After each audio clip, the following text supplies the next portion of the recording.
Hello friends, welcome to my channel. मैं हूं अमन ठाकुर।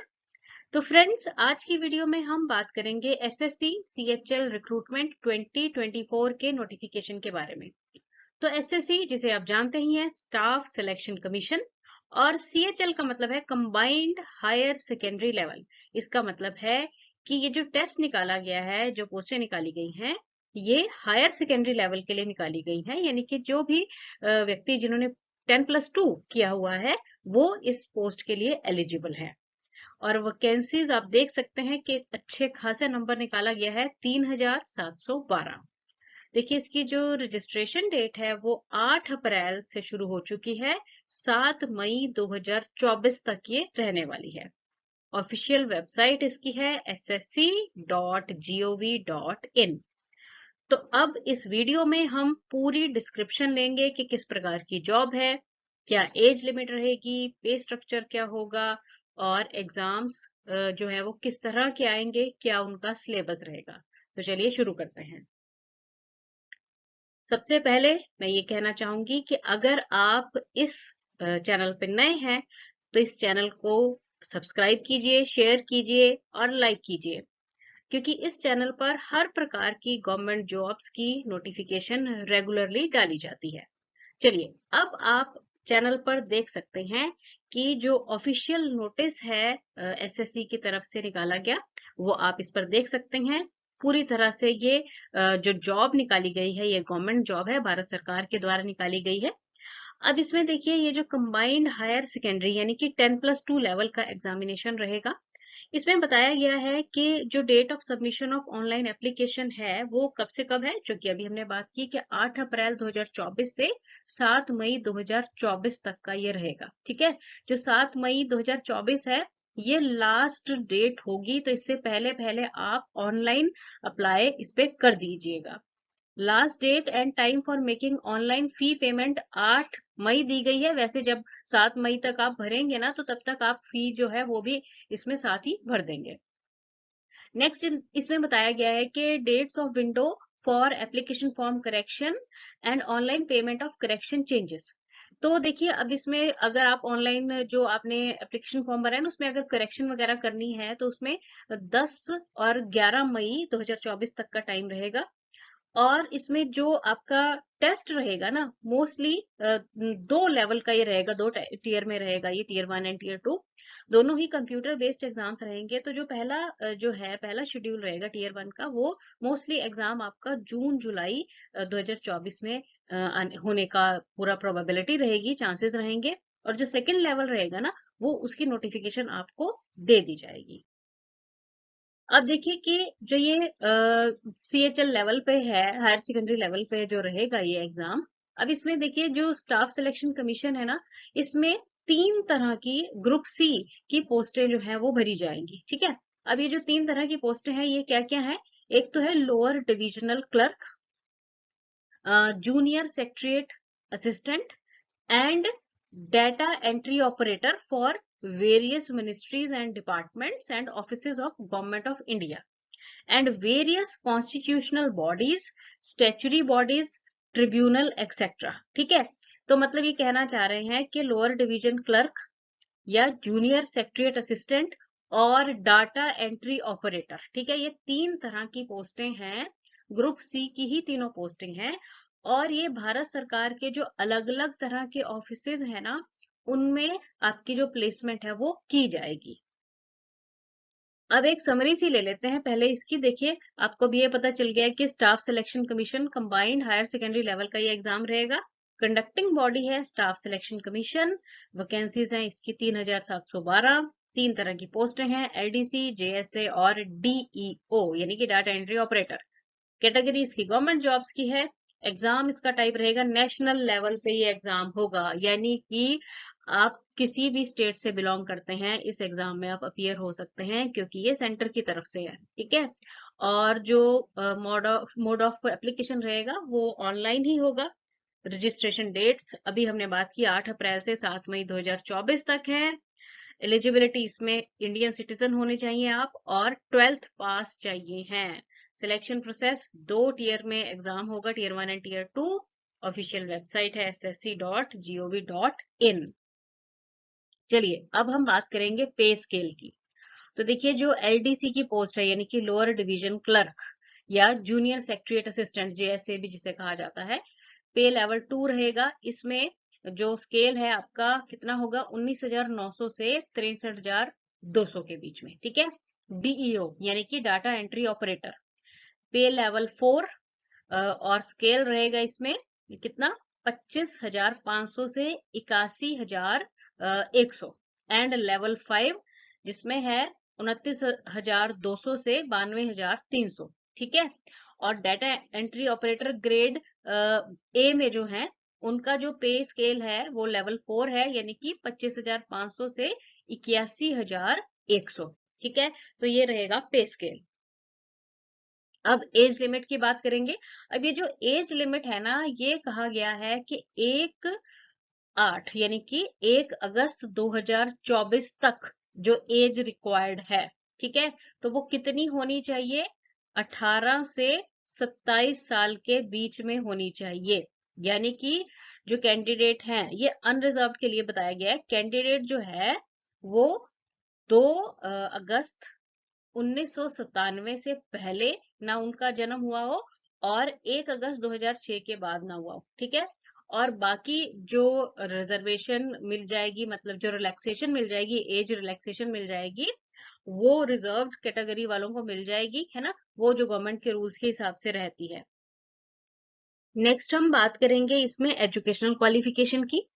तो देखिए डाटा एंट्री ऑपरेटर यानी कि डीईओ ग्रेड ए के लिए in the ministry of consumer affairs, food and public distribution and ministry of culture, तो जो इस कैटेगरी में अप्लाई करेंगे उनके लिए जो क्वालिफिकेशन है वो 12th चाहिए है इन साइंस स्ट्रीम, और उसमें मैथ्स आपके पास होना जरूरी है। रिकॉग्नाइज्ड बोर्ड या फिर इक्विवेलेंट से आपको 12th पास चाहिए, और किसमें, साइंस स्ट्रीम में, ठीक है, मैथ्स साथ में होना चाहिए।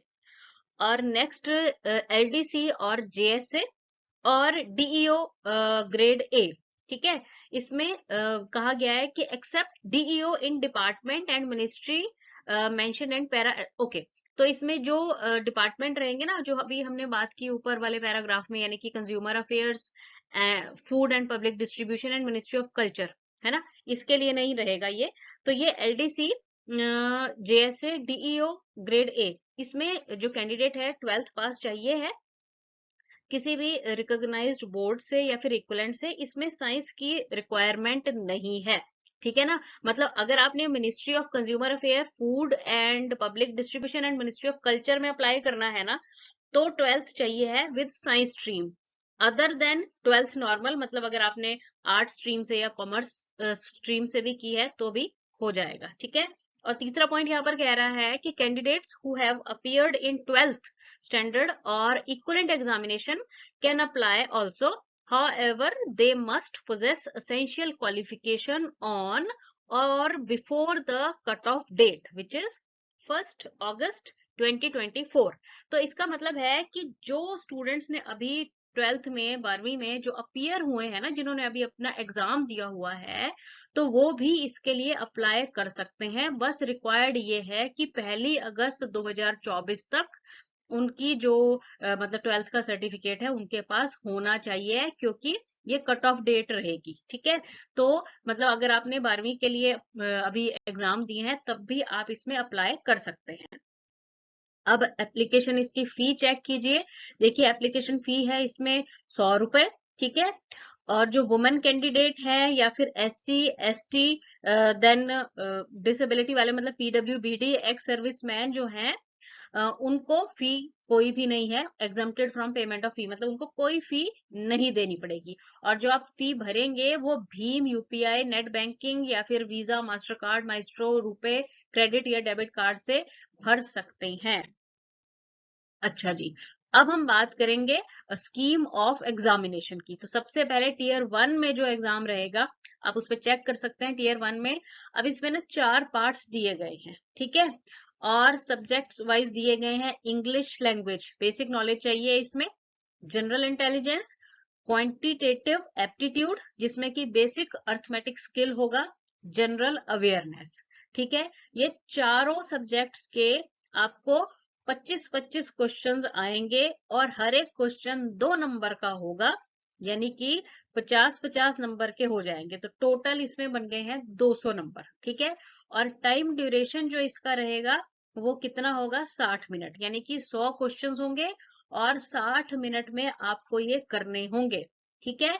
पर जो डिसेबिलिटी पर्टिकुलर इसमें दिया गया है, एक डिसेबिलिटी के अंडर आ जाएंगे तो उन्हें जो है 10 minute extra, sorry 20 minute extra मिल जाएंगे, यानी कि 80 मिनट उन कैंडिडेट्स को मिल जाएंगे। अब टीयर 2 एग्जामिनेशन की बात करेंगे। अब देखिए इसमें ना जो सब्जेक्ट्स है ना उसमें सेक्शन बनाए गए हैं। तो सेक्शन 1 में मॉड्यूल 1 है मैथमेटिकल एबिलिटीज, ठीक है। 30 क्वेश्चंस आएंगे इसमें और हर एक क्वेश्चन जो है वो 3-3 नंबर का होएगा, ठीक है।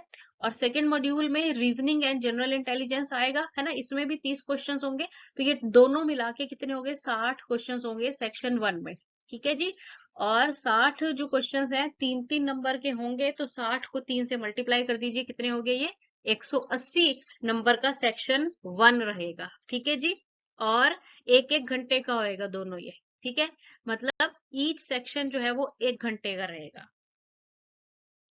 अब आ जाओ आप सेक्शन 2 में, ठीक है। अब ये जो सेक्शन 2 है इसमें भी मॉड्यूल 1 एंड मॉड्यूल 2 दिया हुआ है। अब मॉड्यूल 1 में इंग्लिश लैंग्वेज एंड कॉम्प्रिहेंशन होगी, ठीक है। तो ये 40 क्वेश्चंस आएंगे। मॉड्यूल 2 में जनरल अवेयरनेस के 20 क्वेश्चंस, तो टोटल इसमें भी 60 क्वेश्चंस हो गए। 3 नंबर का एक क्वेश्चन, तो 180 नंबर के ये हो गए, ठीक है। 20 मिनट मिलेंगे for the candidates eligible for the, okay. तो इसमें भी ये आपके कितने हो गए, 60 क्वेश्चन यहाँ पे हो गए। और सेक्शन 3 जो कि मॉड्यूल 1 इसका है कंप्यूटर नॉलेज मॉड्यूल, ठीक है। इसमें क्या है, 15 क्वेश्चंस आएंगे और 45 नंबर का होगा, 15 मिनट का ये एग्जाम रहेगा आपका।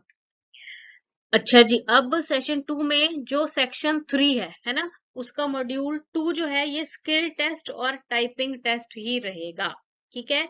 तो अब इसमें जो पार्ट ए है, skill test for data entry operator, जो कि डिपार्टमेंट एंड मिनिस्ट्री ऑफ, जो हम कह सकते हैं कि फूड एंड सप्लाई वाले जो डिपार्टमेंट था, है ना, तो उसके लिए ये रहेगा स्किल टेस्ट। उसके बाद पार्ट बी है स्किल टेस्ट फॉर डीईओ, जो अदर में अप्लाई कर रहे थे, है ना। और उसके बाद पार्ट सी दिया गया है typing test for LDC and JSA. तो ये रहेगा इसका शेड्यूल। अब ये जो टीयर 1 का एग्जाम रहेगा ये ऑब्जेक्टिव टाइप होगा, मल्टीपल चॉइस क्वेश्चंस आएंगे, हिंदी, इंग्लिश और जो भी लैंग्वेज आप ऑप्ट करना चाहते हो जो गिवन होंगी एप्लीकेशन फॉर्म में, वो आप उसको इंडिकेट कर देना, ठीक है। अब यहाँ पर ना ध्यान देने वाली बात है कि नेगेटिव मार्किंग भी है यहाँ पे। मतलब अगर आपने कोई क्वेश्चन गलत टिक किया तो उसमें 0.5 जो है मार्क की नेगेटिव मार्किंग रहेगी, 0.5 मार्क की, ठीक है। मतलब 0.50 मार्क की नेगेटिव मार्किंग भी रहेगी। तो ध्यान से ही आपने आंसर टिक करना है। अब बात करेंगे इसमें सिलेबस की। तो सिलेबस देखो, इसमें इंग्लिश लैंग्वेज है, जनरल इंटेलिजेंस है। तो ये देखिए इसमें खूब सारा आपको मटेरियल दिया हुआ है, पर है ये सारा वही जो आपने अभी तक +2 में पढ़ा हुआ है। फिर क्वांटिटेटिव एप्टीट्यूड में नंबर सिस्टम आ जाएगा, fundamental arithmetic operations, algebra, geometry, mensuration, trigonometry, statistical charts आ जाएंगे। जनरल अवेयरनेस में आपको जो है जनरल नॉलेज लेनी है, सारे न्यूज़पेपर वगैरह उसमें पढ़ते रहिए। जनरल में मतलब history, culture, geography, economic scene, general policy, then scientific research वगैरह के ये जनरल अवेयरनेस के क्वेश्चंस इसमें आ जाएंगे, ठीक है। और फिर जो हमारा टीयर 2 का एग्जाम रहेगा, है ना, उसका सिलेबस यहाँ पर दिया गया है। मैथमेटिकल एबिलिटी में number system, fundamental arithmetical operations, algebra, geometry, mensuration, trigonometry, statistics और प्रोबेबिलिटी। मॉड्यूल 2 रहेगा जो सेक्शन 1 का, उसमें रीजनिंग और जनरल इंटेलिजेंस रहेंगे। देन मॉड्यूल 1 ऑफ सेक्शन 2 में इंग्लिश लैंग्वेज और कॉम्प्रीहेंशन आएगी। उसके बाद जनरल अवेयरनेस, मॉड्यूल 2 का ही सेक्शन 2 का जनरल अवेयरनेस, ठीक है। अच्छा जी, उसके बाद जो मॉड्यूल 1 में सेक्शन 3 है ना, उसमें कंप्यूटर प्रोफिशिएंसी का टेस्ट रहेगा। कंप्यूटर बेसिक्स आप आपको आने चाहिए हैं, सॉफ्टवेयर की नॉलेज हो, working with the internet and email, then basics of networking and cyber security. ठीक है, तो ये कंप्यूटर प्रोफिशिएंसी का सिलेबस रहेगा। अब ये तो सारा सिलेबस हो गया, पूरी डिटेल हमने जान ली। अब देखिए कि इस एग्जाम के लिए जो लास्ट डेट है वो 7 मई 2024 है। ऑफिशियल वेबसाइट इसकी ssc.gov.in है। और इस जॉब के लिए जो ऑफिशियल पीडीएफ है वो डिस्क्रिप्शन बॉक्स में दिया गया है, उसको चेक कर लीजिए अच्छी तरह से। और अगर आपको ये जॉब सुटेबल लग रही है अपने लिए तो इस पे अप्लाई कर दीजिए। Thanks for watching the video and best of luck.